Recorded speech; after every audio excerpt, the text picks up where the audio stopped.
From the Sky News Centre at 3, a fatal helicopter crash in the North Sea last week was caused by a catastrophic failure in its main gearbox. An initial report has been released into the accident off Aberdeenshire in which 16 people died.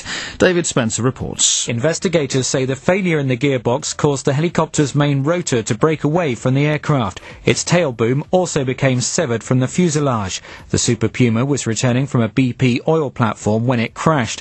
The Air Accidents Investigation Branch has called for additional inspections to be carried out on similar models as a matter of urgency. It's reported one of the 12 terror suspects arrested in northwest England was allowed into Britain despite not having the right papers. The Pakistani national is said to have been stopped at Manchester Airport but was granted entry and told to report back at a later date.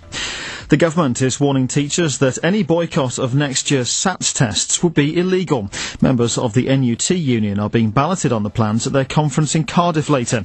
It claims the tests pressurise 11-year-olds too much and don't get the best results. The union's acting leader is Christine Blower. The action that we would imagine we would be doing would be to tell our members that rather than administer the tests, i.e. don't administer the tests, but carry on being in school, teaching the children as normal. And in fact, it would result in their having more taught time. A man's due in court later charged with murdering a pensioner who was strangled in her own home.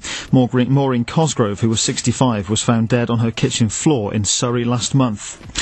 There'll be a minute's silence before today's Liverpool match against Blackburn in the Premier League to remember the victims of the Hillsborough disaster. Next Wednesday is the 20th anniversary of the day 96 people died after the crash at Sheffield Wednesday's ground.